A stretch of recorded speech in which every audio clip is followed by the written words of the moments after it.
Salut! Ça y est, enfin le Rift est remonté. Toute une aventure, hein, tu vois, on a cassé un diff, voilà quoi, deuxième sortie, troisième ou quatrième sortie, je ne sais même plus.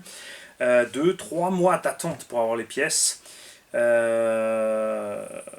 Chez nous, en Europe, en boutique, parce qu'ils n'ont pas été livrés avant. Donc moi, j'ai commandé chez Hervé, évidemment. J'ai commandé en plus quand même un diff complet aux US. Il est arrivé un peu avant. Et je vous confirme, j'ai pris le diff tout neuf, comme il était. J'ai pris mon tournevis et comme ça, hein, j'ai fait avec le tournevis un tour de tournevis de serrage, sans forcer. Après, tu peux encore y mettre un demi si tu veux serrer, mais juste un tac pour être propre au contact. Ce qui peut expliquer que ce diff arrière, c'est laminé tellement vite, puisque théoriquement, c'est le central qui morfle le plus sur ce type d'engin. Niveau des huiles aussi, tu vois, tu as l'impression qu'il est rempli avec de l'huile un peu plus dure, tu vois. On sent toujours les dents quand même. Hein. Tu vas me dire, ouais, là tu peux ouvrir et faire l'avant. Bah non, parce que c'est plus un test d'origine. Hein, on va continuer comme ça, on va voir ce qui se passe. Ce que j'ai fait, petit rappel donc pour tout le monde, c'est que j'ai détendu au max les ressorts suspectes. Je les ai fixés en bas aux coupelles avec un rilsan pour pas qu'ils se barrent. Parce que d'origine, ils te le livrent comme ça. Tu vois, alors que ça, c'est la hauteur normale. Et après, le reste, justement, il doit pouvoir décrocher. C'est très important pour bien crapahuter que le véhicule soit bas. Il est même encore trop haut au centre. Alors à l'arrière, on peut descendre loin, tu vois.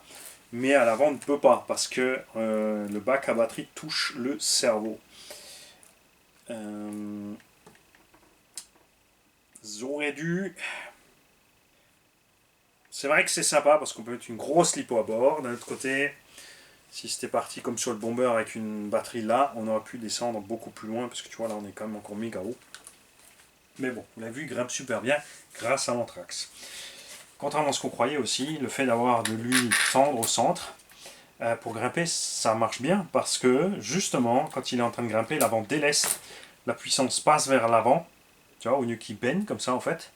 Il mouline de l'avant et comme ces roues peuvent ballonner à mort, elles peuvent choper le grip et ça se passe super bien. C'est évidemment l'anthrax qui fait la grosse différence. Là où j'étais, il y en a plein qui m'ont dit ouais, avec mon bomber, je passe sans problème. Mais je ne sais pas comment mieux vous filmer la pente pour que vous puissiez le voir.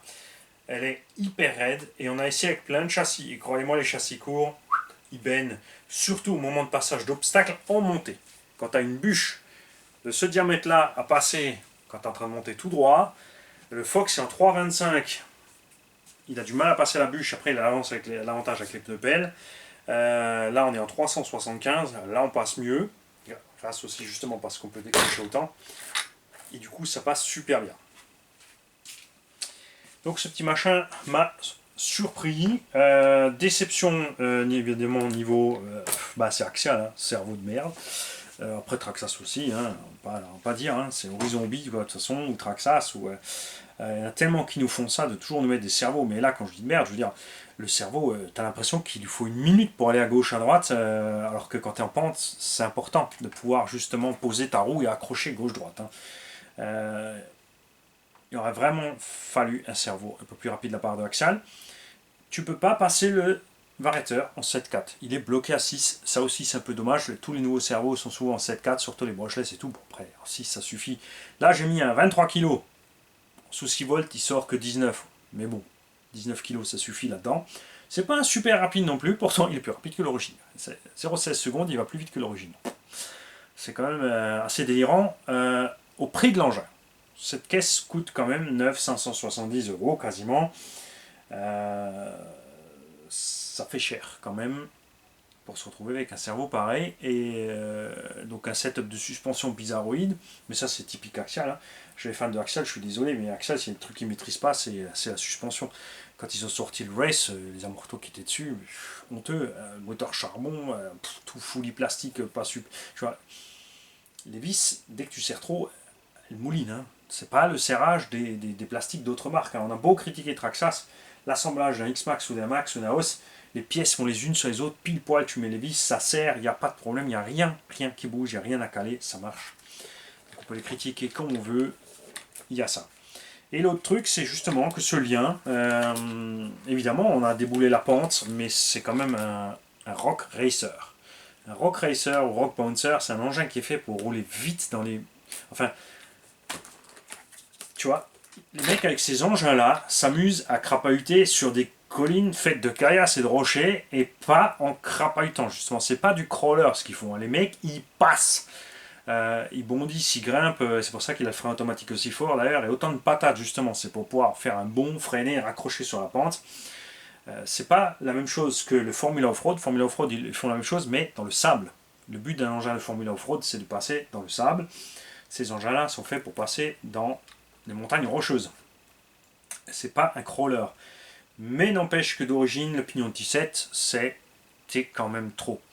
Le pignon de 17, c'était sympa parce que ça te permettait, c'est vrai, en 3S d'avoir quand même une bonne vitesse. En 4S, c'était overkill. Par contre, la puissance que tu avais en plus en 4, vous l'avez vu sur les pentes, était vraiment, vraiment bien utile pour bien maîtriser l'engin.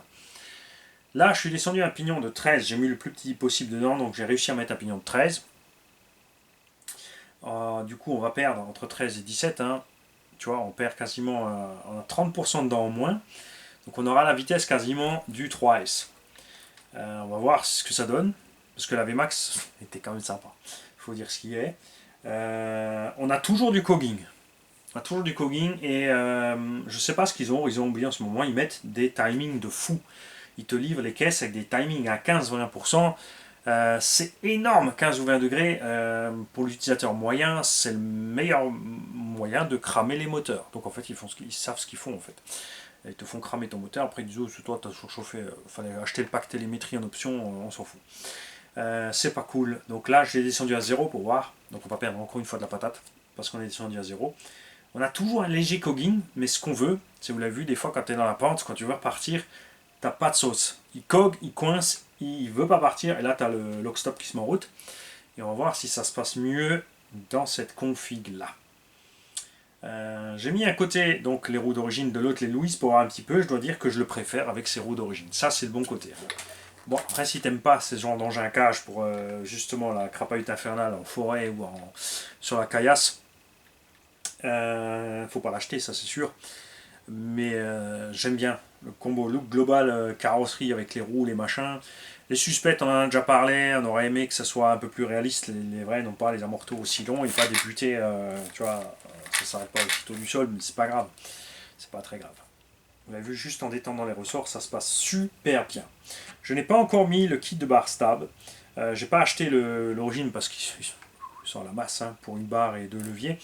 Donc j'ai pris un truc chinois. Tout ce que je dois faire encore, c'est acheter une barre de 3, faire 2 mes plats et monter ma barre qui m'aura coûté 10-12 euros et non 35, 40, 50 euros le kit de barre stab. À ce prix-là, pour moi, le kit de barre stab aurait dû être avec. Le cerveau doit être plus performant.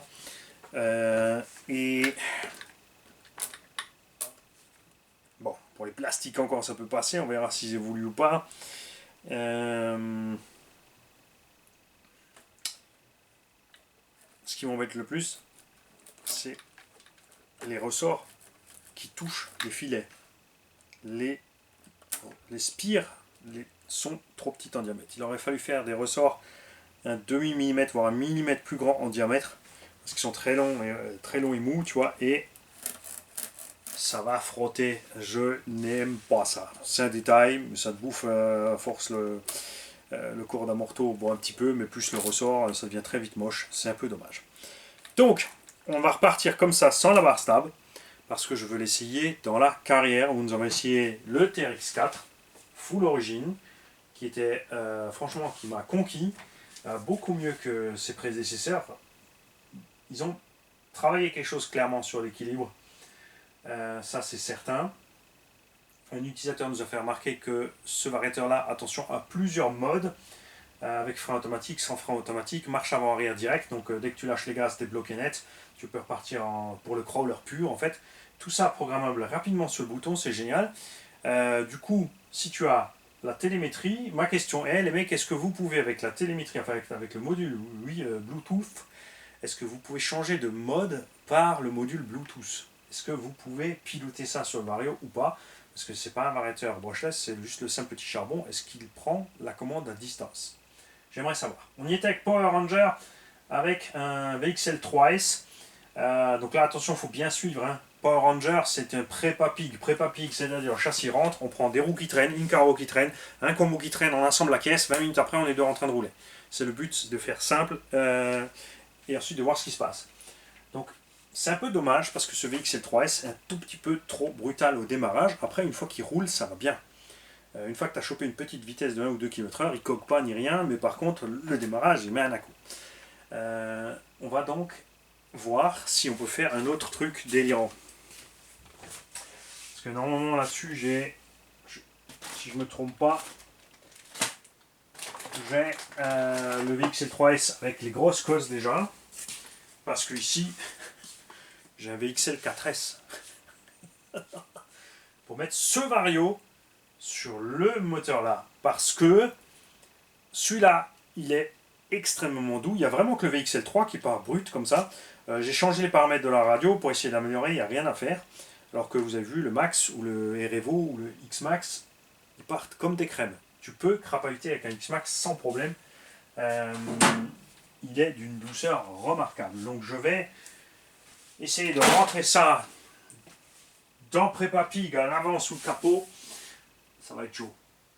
Ça va être chaud, mais on va voir si ça pilotera différemment le moteur. Non, j'ai les petites cosses là-bas, mais c'est pas grave. J'ai un autre Vélino avec les grosses cosses. Pour voir ça, hein, pour voir ce qui se passe. Donc je vais faire encore une fois un run. Bah oui, l'origine en fait. J'ai juste changé le pignon, 2-3 réglages vario et le cerveau. Le cerveau ne changera pas grand chose, hein, c'est pas très grave. Oui, faites gaffe aussi, je vais parler du timing, la coupure lipo. Alors tu as un timing à 15 degrés, ce qui expliquait pourquoi le moteur était bouillant. Et aussi un cut-off lipo à 3 volts. Horizon, oui, ça va plus. Traxxas faisait 3 volts au début, ils sont remontés vite fait parce qu'ils ont vu que ça pose problème. Ils sont montés à 3,5, 3,6 et là ils sont descendus à 3. Ce qui explique qu'on a pu rouler aussi longtemps, mais ce qui explique que le moteur était bouillant, la lipo était bouillante aussi et vraiment très très déchargée. Donc on va y retourner sur stade bitume avec ça. Bon évidemment gravier tout ça machin, c'est pas son domaine, mais on va passer quand même. On va essayer de pas trop le laminer celui-là. Quoique tout est fermé, rien ne peut se coincer dedans. Ce serait intéressant à voir sur le tas de terre. Je pense que sur le tas de terre, il se débrouillera super bien. Là-bas, il devrait être à l'aise sur le tas de grosses terres. S'il n'a pas trop plu, parce que le problème, s'il a trop plu, les grosses mottes elles sont cassées. Tout va être un peu plus plat, et c'est dommage. J'espère qu'on a encore bien des grosses arêtes dans cette terre.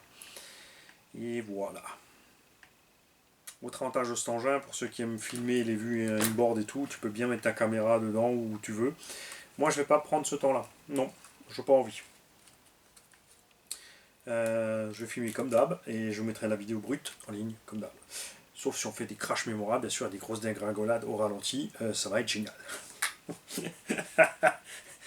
Évidemment, plein m'ont dit ouais, tu peux transformer ça super bien en crawler.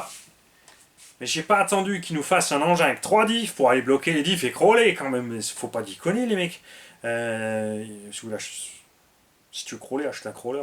D'un autre côté, je vous comprends tout à fait. Je comprends ceux qui ont fait ça parce qu'il n'existe aucun crawler de Stantrax. Ou alors peut-être un truc pas cher, la HSP machin bidule, le pangolin, là, je sais pas comment ils s'appelaient. Mais c'est laid et ouais, c'est pas top quoi. Et effectivement, le look, parce que les purs crawlers et les Moab, ils sont laids. Les toutes petites cabines, les roues tout loin, c'est moche. Ça a quand même plus de gueule que ça, même si je comprends tout à fait que certains vont me dire oh, mais attends, oh non, c'est tout aussi moche ça. Je comprends, vous en faites pas. Ceux qui entre-temps ont eu l'engin, qui ont pu en profiter plus longtemps que moi, parlez-moi de l'usure des pièces, de votre ressenti, ce que vous avez modifié, tout ça. Parce que c'est important pour tous ceux qui regardent la vidéo. Je rappelle que je ne suis pas celui qui maîtrise la RC et qui vous dit ce que vous devez faire. Je vous montre ce que je fais avec, ce que j'en pense, ce que j'aime ou pas, ce que je trouve nul de point de vue constructeur, ce que je trouve nul sur ce que moi j'ai fait, ce qui est bien de point de vue constructeur, ce qui est bien sur ce que moi j'ai fait. Voilà, tout simplement. Simple partage, et en dessous, je compte sur vous dans les coms pour donner un maximum d'infos. N'hésitez pas, il y a des gens qui me font des pavés comme ça, ils disent ouais je suis désolé pour le pavé, ne sois pas désolé, c'est ce qu'il faut, comme ça l'utilisateur lambda qui vient sur la vidéo, qui va trouver cette vidéo du Axial Rift sur une chaîne francophone, va pouvoir en dessous voir tous les témoignages et voir où est-ce qu'on se rejoint. Si tout le monde effectivement le cerveau est naze, eh ben, il sait qu'il y a un cerveau naze, c'est pas qu'un qui l'a dit, tout le monde l'a dit. Si moi je dis que le cerveau est naze, tout le monde me dit ah non ça suffit large, ben, il dira ouais, bon ok, je laisse le cerveau d'origine, tout le monde a dit ça suffit large.